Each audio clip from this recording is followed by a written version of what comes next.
르누코리아 매출이 반토막 났다고 합니다. 부산에서 1위 기업이라고 불리는데 상황이 그리 좋아 보이진 않죠. 실제로 지난 10년 동안 기록한 매출을 보니까 통계상 최저치까지 떨어졌고 가장 높았던 때와 비교하면 반토막 났다는 걸 확인할 수 있습니다. 작년 매출액이 3조 3천억 원 정도였고 이건 1년 전보다 1조 6천억 정도가 떨어진 겁니다. 10년 만에 최저치를 기록한 만큼 당연히 최근에 공개된 그랑 콜리오스가 대박이 나야 하는데 이쪽도 상황이 좋지 않은 건 마찬가지잖아요. 더 큰 문제는 르누코리아의 이런 상태를 극복해줘야 할 차가 그랑 콜리오스인데 저조한 성적에도 불구하고 아직도 차만 좋으면 됐지, 차만 좋으면 대박 난다 이러는 사람들이 많아서 오늘은 이걸 좀 집중적으로 다뤄보려 합니다. 그냥 한마디로 말하면 그랑 콜리오스는 지금 르노 사태를 아예 배제하고 보더라도 굉장히 심각한 상태입니다. 왜 이렇게 생각하는지, 그리고 이걸 뒷받침해주는 근거는 뭐고 그랑 콜리오스를 옹호하는 사람들은 대체 왜 그러는 건지 오늘은 이런 얘기들을 해보려 합니다.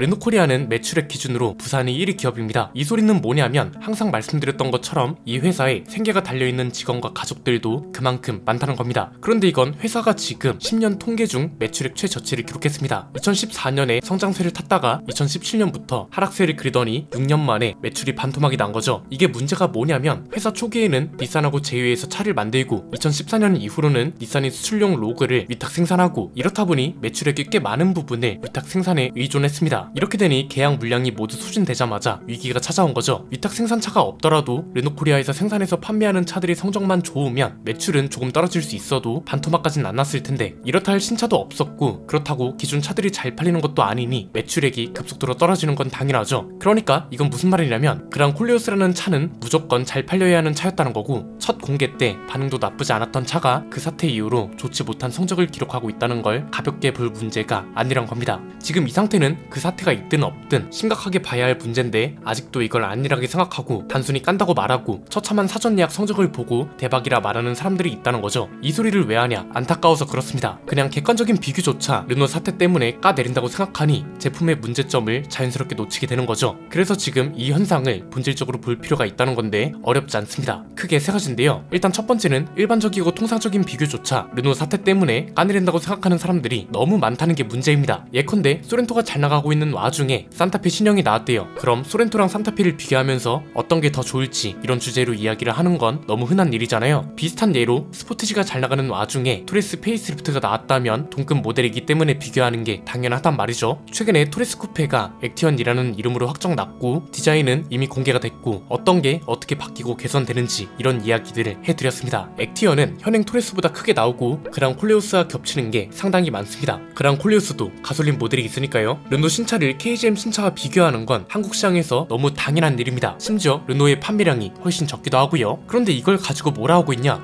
야, 차만 봐야지 다른 게 뭐가 중요하냐? 이뿐만 아니라 심지어는 사전 예약 대수를 보고 대박이라 하는 사람들도 있습니다. 사전 예약 대수 얼마나 많이 비교해드렸나요? 3일 동안 기록한 게 토레스 첫날 사전 예약 대수의 4분의 1 수준이라고 했었죠. 그럼에도 차만 보면 대박이라고 하는데 뭐가 대박이라고 하는 건지 저는 잘 모르겠다는 거죠. 생각하는 기준이 다른 걸까요? 두 번째는 그럼 도대체 이 사람들은 왜 이러는 걸까도 생각해봤습니다. 사전 예약 11일을 기준으로 7,100명 조금 넘는 사람들이 그랑 콜리오스를 사겠다는 의사표시를 했어요. 그러면서 간간히 댓글에서 차만 보면 대박이다, 그 사태랑 상관없이 차가 너무 잘 나와서 산다 이런 생각을 하거나 댓글까지 달고 간단 말이죠. 이 사람들은 왜 이렇게 생각하는 거냐면 진짜로 그렇게 생각해서 그런 게 아니고 근거가 있어서 그런 것도 아니라는 게 중요합니다. 이미 근거는 틀렸잖아요. 사전 예약 대수가 대박이 아니라는 게 숫자로 나왔으니까요. 그러니까 이건 무슨 말이냐? 내가 그 차를 사겠다고 마음 먹었어요. 그랬는데 이 회사가 엉망으로 하고 있고 사전 예약 성적도 처참하다고 하면 내 선택이 잘못된 선택이 되는 거죠. 그럼 나는 틀린 사람이 되고 그건 또 그거대로 짜증나고 괴로운 거죠. 이걸 전문 용어로 인지부조화라고 합니다. 이걸 피하고 싶은 거죠.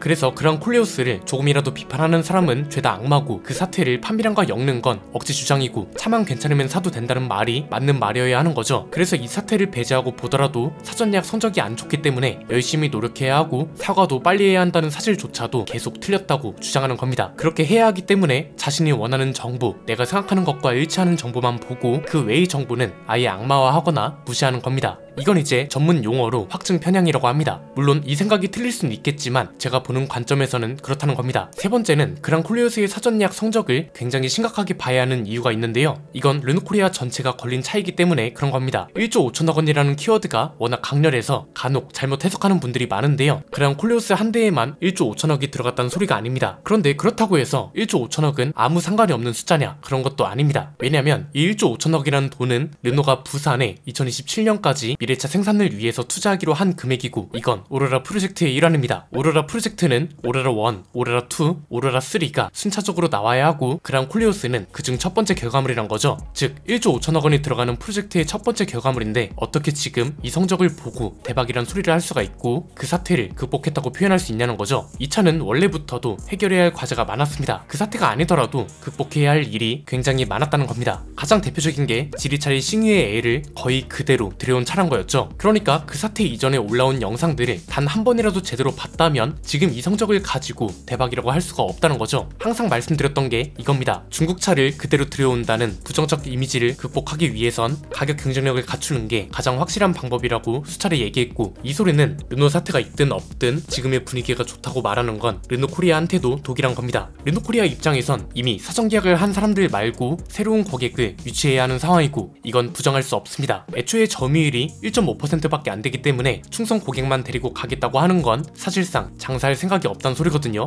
새로운 고객을 유치해야 한다는 건 사전 예약을 하지 않은 사람들도 고객으로 만들어야 한다는 거잖아요. 그런데 아직까지 그 사람들이 뭘 원하는지 르노코리아에서 제대로 파악하고 있는 건지는 의문입니다. 사전 예약을 안 하고 있는 사람들은 왜 그러냐? 서운함과 불확실성 때문에 차를 선뜻 못 사고 있는 겁니다. 서운함은 뭐냐면 사실 이 차를 기다린 분들은 굉장히 많을 겁니다. 부산 모빌리티쇼 공개 당시의 분위기도 가장 좋았다고 했잖아요. 굉장히 기다리고 있던 와중에 그 사태가 터졌습니다. 이 차를 사려고 기다렸던 사람들은 그래도 르노코리아가 고객들이 원하는 조치를 취할 거란 기대를 가지고 있었을 겁니다. 그런데 사과문은 어설프기 짝이 없게 3번이나 나왔고 사장이 입장을 밝혔다고는 하지만 이게 뭐 완전히 고객들을 대상으로 내놓은 입장문도 아니었죠. 르노코리아 홈페이지 같은 곳에 게재된 게 아니라 사내 공지 비슷하게 올라온 거라면서요. 결국 사람들은 고객들을 대상으로는 사과를 제대로 안 했다고 생각하는 거죠. 그런데 그럼에도 불구하고 어쨌든 사장이 나선다고 하니까 이마저도 기다려볼까 하고 있었는데 아직도 회사 차원의 조치라던가 제대로 된 사과문이 올라오지도 않고 있으니 기다렸던 사람들 입장에선 서운한 겁니다. 이러니까 이제 불확실한 거죠. 앞에서 말했던 것처럼 해결해야 할 과제가 많은 차입니다. 그 중에서 또 중요한 게 뭐냐면 한국 판매 시장에도 진심이라는 걸 보여주고 한국 철수설은 사실이 아니라는 걸 확실하게 해주는 게 하나 있고요. 또 다른 하나는 중국차 택가리를 위해 부산 공장을 이용하는 게 아니라 진심으로 한국 판매 시장을 위해 열심히 만들어서 파는 차라는 걸 증명하는 거였습니다. 그런데 이렇게 되면 기다렸던 잠재 고객들 입장에선 불안한 거죠. 분명 한국 철수는 안 한다고 했고 전 시장까지 리니얼한 걸 봐선 판매 시장도 중요하게 생각한다는 것 같은데 지금 이 사태는 분명 판매량에 큰 영향을 주고 있음에도 불구하고 회사에서 고객들이 원하는 조치가 뭔지 알고 있는 건지도 모를 상태입니다. 그러면 잠재 고객들은 이거 진짜 철수하려는 건가? 그럼 이 차를 대체 뭘 믿고 사지? 이렇게 생각할 수 있다는 거죠. 오늘 다뤄드린 르노코리아 매출 기사를 부산 MBC에서 내보냈는데 여기서도 뭐라고 하나요? 가장 우려스러운 기능성 중 하나는 르노가 한국 시장에서 발을 빼고 르노코리아가 지리자동차의 조립 라인으로 전락하는 경우다, 이렇게 말하죠. 이 논란을 회사 차원에서 종식시키지 않으면 이러한 우려들은 계속해서 커질 거고요. 몇 개월 전에 했던 이야기가 현실이 될 수 있다는 불안감 또한 계속해서 공존하게 될 겁니다. 어떤 우려가 있다고 했었나요? 지금은 그랑콜리오스가 한국형 신차 느낌으로 공개됐는데 만약 판매 시장에서 철수하면 많은 분들이 우려했던 대로 한국을 지리자동차의 수출 거점으로 활용하는 것밖에 안 된다는 거죠. 경제적 측면에선 그리고 당장은 마냥 안 좋은 건 아니지만 문제는 이게 자동차 산업이 아니라 외교적 측면에서 보면 문제가 될 수도 있다고 했습니다. 미국이랑 유럽은 지금 대놓고 중국을 견제하고 규제합니다. 이 와중에 한국이 중국 기업의 생산과 수출을 도와주고 있대요. 미국하고 유럽이 가만히 있을까요? 그래서 저는 굳이 르노 사태가 아니더라도 이번 그랑콜리오스의 성적을 낙관적으로 보는 사람들이 도저히 이해가 안 된다는 겁니다.